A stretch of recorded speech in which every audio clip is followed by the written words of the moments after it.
ये कहानी बिंदुलपुर नामक गांव की है। गांव में एक छोटा सा घर था जिसमें रमेश, उसकी पत्नी मीना और उसके दो प्यारे बच्चे अमन और रिया खुशी खुशी रहते थे। लेकिन एक दिन मीना की अचानक बीमारी से मौत हो गई। रमेश पर दुखों का पहाड़ टूट पड़ा। बच्चों की देखभाल करते हुए उसकी हालत खराब हो रही थी। कुछ महीने ऐसे ही बीत गए। गांव वालों के कहने पर रमेश ने एक दूसरी शादी कर ली। उसकी नई पत्नी का नाम सुनीता था। शुरुआत में सब कुछ ठीक लग रहा था, लेकिन धीरे धीरे सुनीता का असली चेहरा सामने आने लगा। वह बच्चों से चिढ़ने लगी और उन्हें हमेशा डांटती रहती और हमेशा उनसे काम कराती। रमेश ने कई बार ध्यान दिया, लेकिन वह सुनीता की मीठी मीठी बातों पर हमेशा फंस जाता। एक दिन सुनीता ने रमेश से कहा, अरे कहाँ से खाना खिलाऊं दोनों बच्चों को? अकाल सा पड़ गया है। तुम्हारी मजदूरी से इतने पैसे नहीं मिलते कि जरूरतमंद चीजों को भी पूरा कर लें। अब तुम ही बताओ क्या करूं? अरे ऐसा क्यों कहती हो सुनीता? मैं अपना काम तो बराबर कर रहा हूँ ना। तुम ही बताओ। ये तो मुझे भी पता है, लेकिन मेरे पास एक सुझाव था। तुम मानो तो। क्या सुझाव है सुनीता तुम्हारे पास? हम क्यों ना अपने दोनों बच्चों को जंगल में छोड़ आएं? और वैसे भी उन दोनों का भाग्य मुझे तो लगता है बहुत ही अच्छा है। उन दोनों को कोई ना कोई भला इंसान अपने घर ले जाकर उनकी जिंदगी सुधार देगा। हमसे तो बेहतर ही बनाएगा उनकी जिंदगी। सुनीता, तुम्हें शर्म नहीं आती कि तुम मेरे दोनों प्यारे बच्चों को जंगल में छोड़ने की बात कर रही हो? अरे वहाँ जंगली जानवर रहते हैं। भले इंसान तो दूर की बात, उन्हें उनसे पहले कोई जानवर ही खा जाएगा। नहीं, मैं ऐसे अपने बच्चों को नहीं छोड़ सकता। अरे तुम्हारी अकल पे तो पत्थर पड़ गया है रमेश। तुम्हें समझ नहीं आता, हमारे घर में खाने को कुछ नहीं है। अपने दोनों बच्चों को कहाँ से खिलाओगे? मैं सौतेली माँ हूँ, लेकिन उनसे तुमसे ज्यादा प्यार करती हूँ। नहीं सुनीता, मैं ऐसे नहीं कर सकता। अरे तुम ऐसा कैसे बोल सकती हो? पर सुनीता के दबाव में आकर अपने बच्चों को जंगल में छोड़ने का फैसला वह कर ही देता है। लेकिन ये सारी बात अमन ने सुन ली थी। वह घबराकर अपनी बड़ी बहन रिया के पास जाता है। दीदी, मुझे बहुत डर लग रहा है। आपको पता है अभी मैं क्या सुनकर आ रहा हूँ? मेरे पैरों तले जमीन खिसक गई। पिताजी हमें जंगल में छोड़ने की बात कर रहे हैं। उन सौतेली माँ के कहने पर आ गई वे। हमें कल ही वे जंगल में छोड़कर आ जाएंगे। क्या बात करते हो अमन? अरे तुमने गलत सुन लिया होगा। हमारे पिताजी हमसे बहुत प्रेम करते हैं।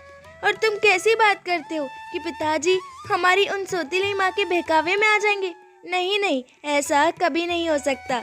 नहीं नहीं दीदी, ऐसा ही है। मैं सच में झूठ नहीं बोल रहा हूँ। अगर ऐसी बात है अमन, तो तुम चिंता मत करो, मैं हर चीज को संभाल लूंगी। इस तरीके से जैसे तैसे कर कर रिया अपने भाई अमन को समझाने में सफल हो जाती है। और अगले दिन रमेश दोनों बच्चों को जंगल में ले गया। बच्चों को तो पहले ही पता लग गया था अपने पिता के पीछे का कारण, इसलिए रिया ने अपनी समझदारी से छुपके से रास्ते में छोटे छोटे कंकड़ गिरा दिए। बच्चों, मुझे जरा काम है, तुम यहीं पर रुको। मैं अपना छोटा सा काम कर कर तुम्हें यहाँ से ले जाऊंगा। बस तुम कहीं जाना मत, यहीं पर रहना, ठीक है? लेकिन पिताजी, आप हमें अकेला क्यों छोड़कर जा रहे हो? हम भी आपके साथ चलते हैं ना। नहीं नहीं बेटा, तुम यहीं पर मेरा इंतजार करो। मैं देखो अभी 2 मिनट में आता हूँ।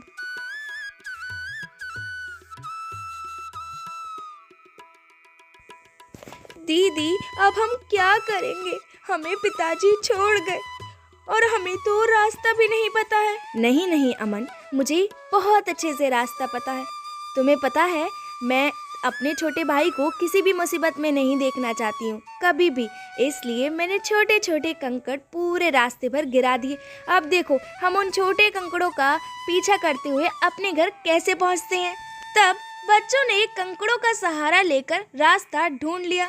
जब सुनीता ने अपने बच्चों को घर लौटते देखा तो वह आग बबूला हो गई।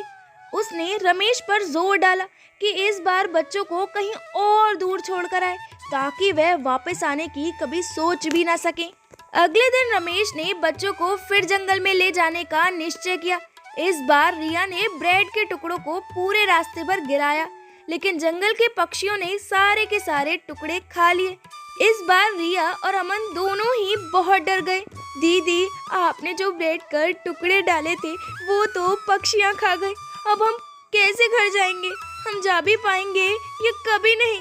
नहीं नहीं अमन, तुम घबराते क्यों? अरे तुम्हारी बड़ी बहन अभी जिंदा है, वह तुम्हें घर पहुंचाकर ही छोड़ेगी।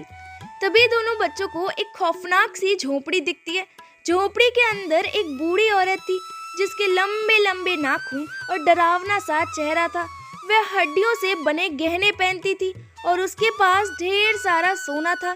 बच्चों को देखकर वह मीठी आवाज में बोली, आओ बच्चों, मैं तुम्हें खाना खिलाती हूँ।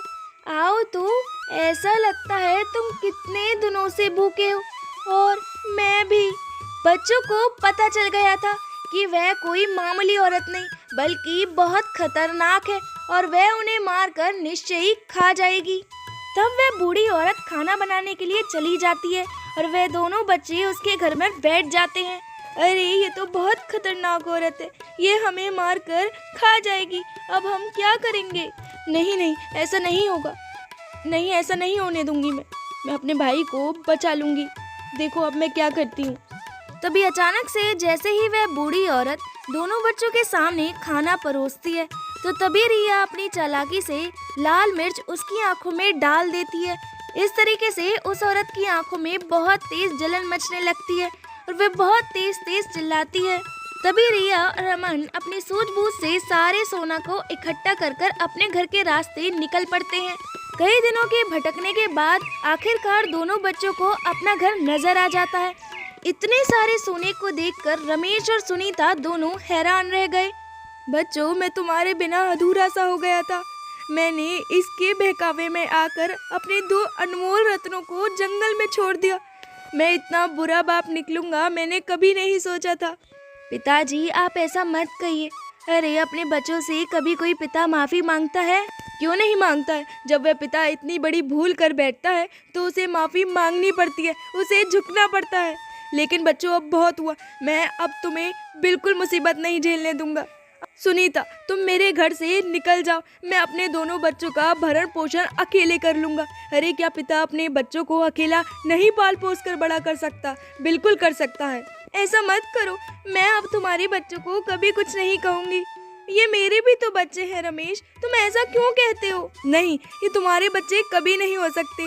अरे अपनी माँ अपने बच्चों को कभी जंगल में छोड़ने की बात कर भी नहीं सकती, और तुमने तो उन्हें 2-2 बार जंगल में छुड़वाने की बात की, तो तुम एक माँ नहीं हो सकती। निकल जाओ मेरे घर से। रमेश को अपनी गलती का एहसास हुआ और उसने सुनीता को डांटकर घर से बाहर निकाल दिया। इसके बाद रमेश ने बच्चों से माफी मांगी और उसके बाद सबका जीवन खुशहाल हो गया। ये कहानी हमें सिखाती है कि परिवार का साथ सबसे जरूरी होता है और लालच कभी भी किसी को खुशी नहीं दे सकता।